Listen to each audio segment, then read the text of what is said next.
Shalom, selamat pagi jemaat Tuhan. Berjumpa kembali dalam doa pagi online. Mari masuk hadiratnya. Sembah Dia Yesus, Tuhan kebenaran kita. Yesus kau kebenaran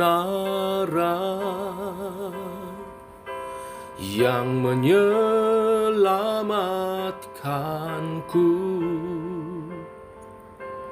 Kau memberikanku hidup dan pengharapan.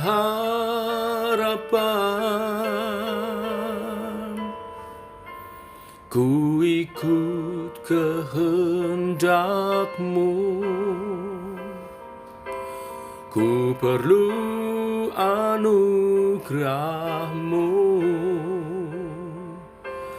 Ku nyatakan janjiku kepadamu.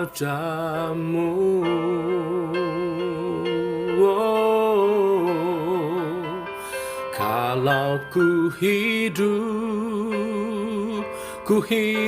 bagimu. Hatiku tetap menyembah-Mu. Dunia tak bisa menjauhkanku dari kasih-Mu.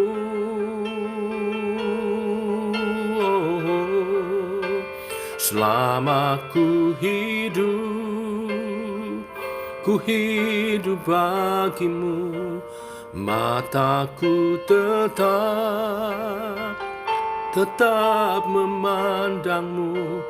Dunia tak bisa menjauhkanku dari kasih-Mu.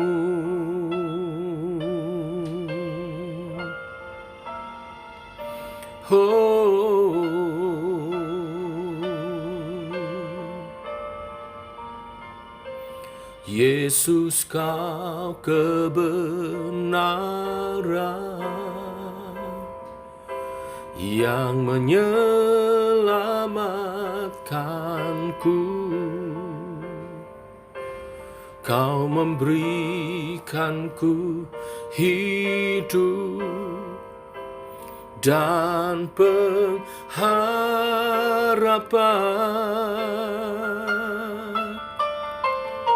Ku ikut kehendak-Mu. Ku perlu anugerah-Mu. Ku nyatakan janjiku kepadamu.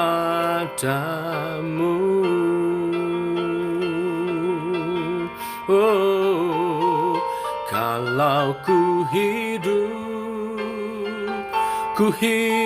bagimu. Hatiku tetap menyembah-Mu. Dunia tak bisa menjauhkanku dari kasih-Mu.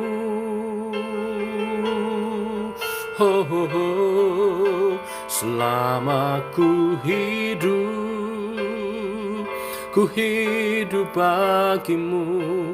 Mataku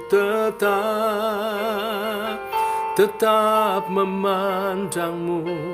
Dunia tak bisa menjauhkanku dari kasih-Mu.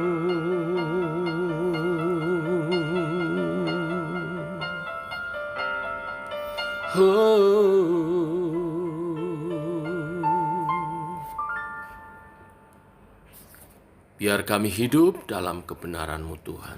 Bimbing kami oleh Roh-Mu mengikuti kebenaran firman Tuhan. Dan biarlah itu menjadi standar hidup kami. Engkau menolong sebentar kami merenungkan firman-Mu. Dalam nama Tuhan Yesus Kristus. Amin. Bapak Ibu, kita lanjutkan renungan firman Tuhan pada pagi hari ini. Masih sekitar karakter-karakter kasih. Hari ini, kasih tidak bersukacita karena ketidakadilan, tetapi karena kebenaran.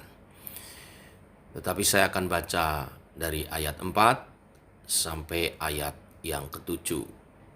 1 Korintus 13. Demikian firman Tuhan. Kasih itu sabar. Kasih itu murah hati. Ia tidak cemburu atau tidak iri. Ia tidak memegahkan diri dan tidak sombong. Ia tidak melakukan yang tidak sopan dan tidak mencari keuntungan diri sendiri. Ia tidak pemarah dan tidak menyimpan kesalahan orang lain.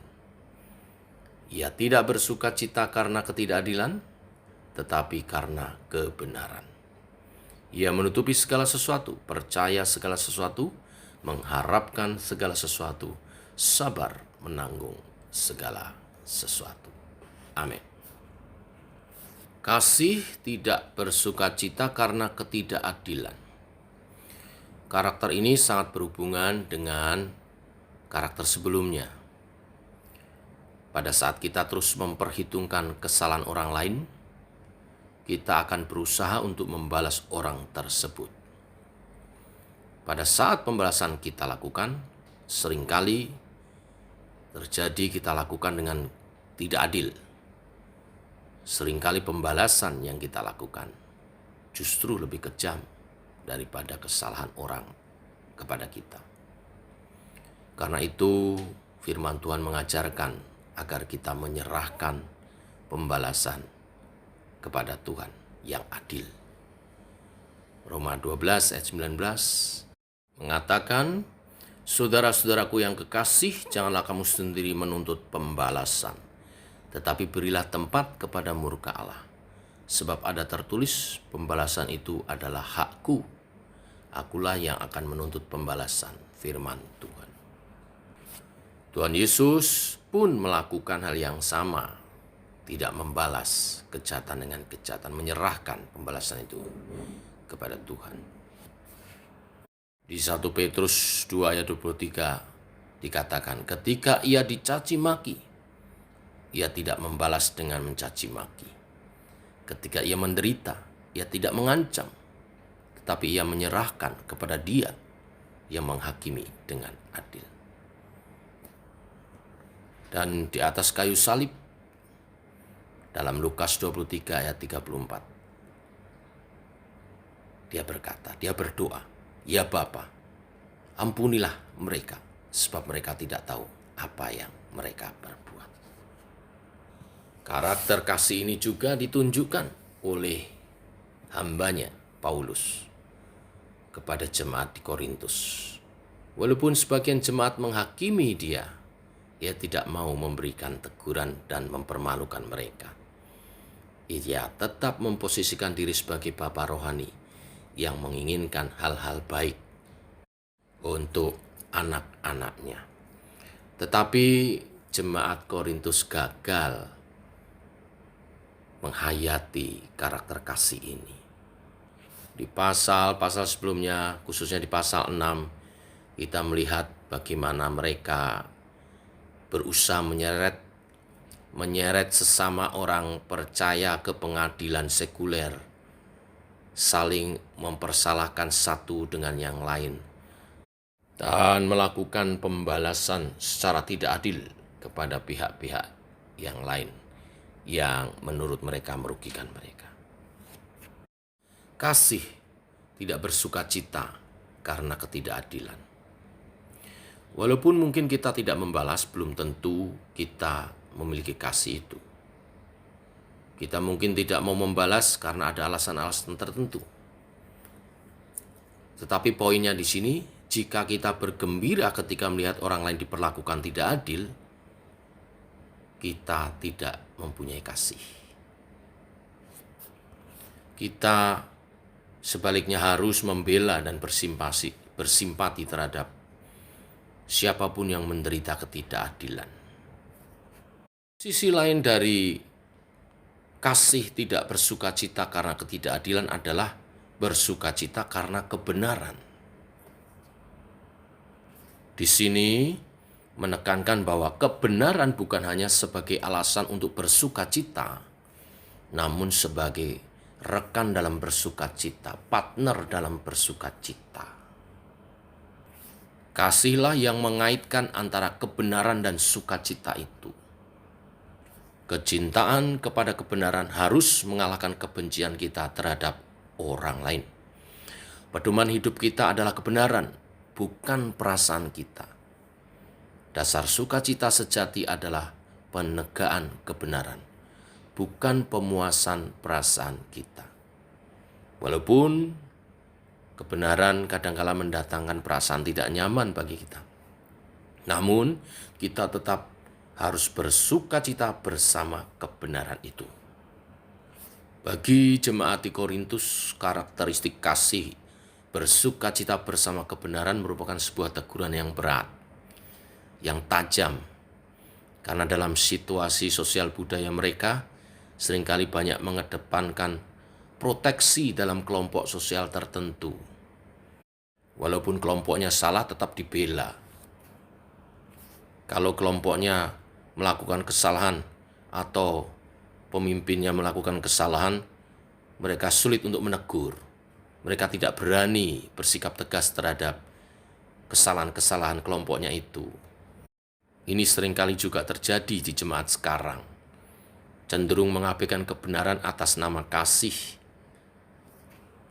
Tidak berani menegur orang lain karena khawatir melukai perasaannya. Jalan kebohongan dan pembiaran ditempuh untuk menyenangkan orang lain. Kita khawatir kehilangan persahabatan dengan atau penerimaan dari orang lain. Apakah ini yang disebut kasih? Saya tegaskan, sama sekali tidak. Di sisi lain, sering teguran disampaikan tapi melupakan kebenaran.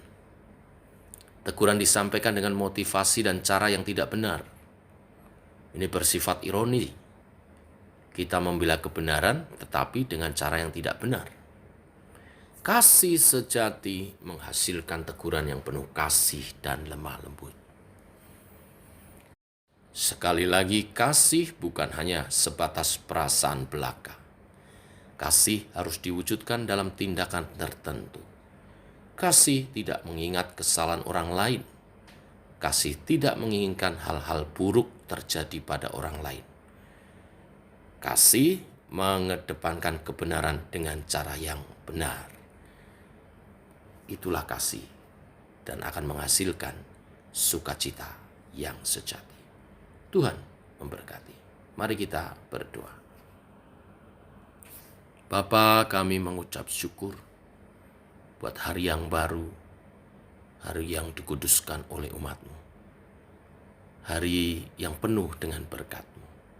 Terima kasih Tuhan, karena Engkau memberkati kami dengan kebenaran-kebenaran firman saat kami mengawali hari yang baru hari ini. Kami mau belajar tentang kasih-Mu, bahwa kasih bersukacita karena kebenaran. Tidak bersukacita karena ketidakadilan atau ketidakbenaran. Tuhan, tolong kami hidup dalam kebenaran dan menyatakan kebenaran bersama-sama, sehingga kebenaran Allah dihidupi dalam lingkungan kami, baik sebagai pribadi lepas pribadi maupun sebagai anggota keluarga, suami, istri, anak-anak, maupun juga sebagai anggota tubuh Kristus, sebagai umat Tuhan. Sehingga nama Tuhan tidak dipermalukan, nama Tuhan dimuliakan karena umat Tuhan hidup dalam kebenaran. Dan itu semua menghasilkan sukacita yang sejati, bukan kemunafikan, bukan sukacita kelompok yang salah, membela yang salah karena mereka kelompok kami, teman kami. Kami harus berani meluruskan kebenaran. Kami harus berani menghidupi kebenaran, menyatakan supaya kami diberkati dalam sukacita ilahi. Terus Tuhan nyatakan itu dalam kehidupan pribadi lepas pribadi, keluarga, usaha pekerjaan bisnis kami pun Tuhan dibenarkan, disucikan, dikuduskan, sehingga hasil yang kami terima adalah benar rasa syukur karena berkat Tuhan. Kami berdagang dengan jujur, kami berusaha dengan jujur, bekerja dengan jujur, dan semuanya demi kemuliaan nama Tuhan. Berkatilah usaha pekerjaan setiap umat-Mu. Dalam sekolah kami nyatakan kebenaran Tuhan, sehingga hasilnya adalah prestasi yang sejati dan menghasilkan sukacita yang sejati, karena Tuhan memberkati kami. Tuhan berkati juga kami bergereja dengan benar, sehingga persekutuan kami indah. Sukacita Tuhan nyata dalam sukacita kami. Seperti firman-Mu mengatakan, dalam Kristus ada nasihat, ada penghiburan kasih, ada kasih mesra dan belas kasihan. Dan itu semua menyempurnakan sukacita hamba-hamba Tuhan, juga setiap kami.